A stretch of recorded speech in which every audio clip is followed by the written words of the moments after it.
જય માતાજી મિત્રો, ફરી એકવાર હું રાઠોડ ગુરદીપસિંહ આપનું મારી કેપી એજ્યુકેશન ચેનલમાં હાર્દિક સ્વાગત કરું છું. હવે આપણે અંગ્રેજીના એક મહત્વના ટોપિક ગણાતા એવા ડિગ્રીઝ ઓફ કમ્પેરિઝન વિશે આપણે આજે ચર્ચા કરીશું, જેના 3 પ્રકાર છે જે તમે સારી રીતે જાણો છો. તો જોઈએ આપણો ટોપિક આજનો, ડિગ્રીઝ ઓફ કમ્પેરિઝન. બરાબર, એટલે કે તુલનાની કક્ષાઓ. તો આપણે કક્ષા જે આપેલી છે તુલનાની તે 3 પ્રકારની છે. નંબર 1 પોઝિટિવ ડિગ્રી, બરાબર, જેને આપણે સમાનતા દર્શક ડિગ્રી કહીએ છીએ. બરાબર. બીજી કમ્પેરેટિવ ડિગ્રી, જેને અધિકતા દર્શક કહીએ છીએ.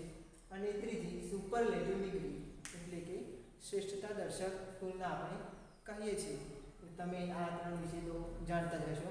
હવે તેમાં આપણે પોઝિટિવ ડિગ્રીની વાત કરીએ તો નંબર 1 પોઝિટિવ ડિગ્રી, બે વ્યક્તિ કે વસ્તુમાં કોઈ ગુણ વિશે સમાનતા દર્શાવવા માટે વપરાય છે.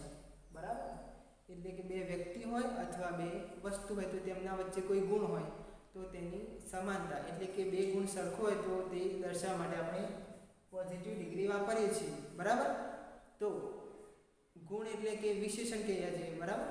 તો આપણે જો હકાર વાક્ય બનાવશું પોઝિટિવ ડિગ્રીમાં તો એઝ વિશેષણ એઝ આ પ્રકારનું વાપરશું. બરાબર. અને જો નકાર બનાવીએ તો સો વિશેષણ એઝ. બરાબર. તો ઉદાહરણ જોઈએ આપણે. સમીર ઇઝ ટોલ, એટલે કે સમીર ઊંચો છે. બીજું તુષાર ઇઝ ટોલ, એટલે કે તુષાર પણ ઊંચો છે. બરાબર, એટલે કે સમીર ઊંચો છે, તુષાર પણ ઊંચો છે. તો બંને વચ્ચે સમાનતા દર્શાવીએ તો શું થાય? Sameer is as tall as Tushar, એટલે કે સમીર એ તુષાર જેટલો જ ઊંચો છે. બરાબર. જો આપણું ફોર્મેટ એઝ વિશેષણ એઝ, એઝ વિશેષણ એઝ. બરાબર. એ જ પ્રમાણે બીજું ઉદાહરણ જોઈએ તો car is fast, bus is fast. બરાબર.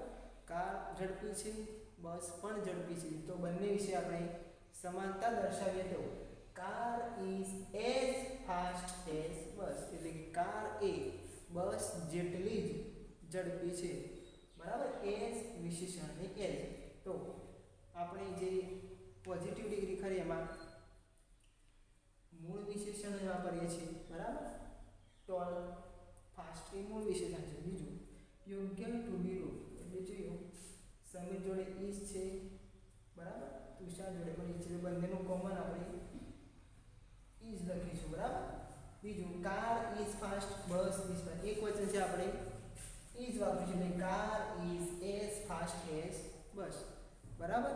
હવે આપણે પોઝિટિવ ડિગ્રીના હકાર વાક્ય જોયું. બરાબર. હવે તેના સેકન્ડ પાર્ટમાં આપણે તેના નેગેટિવ વાક્ય વિશે ચર્ચા કરીશું. તો પોઝિટિવ ડિગ્રીના હકાર વાક્ય તમે સમજી ગયા હશો તો. અને બીજું, હજુ સુધી તમે અમારી કેપી એજ્યુકેશન ચેનલને સબસ્ક્રાઇબ ન કરી હોય તો સબસ્ક્રાઇબ કરી લો, શેર કરો, લાઈક કરો અને કોમેન્ટ કરો.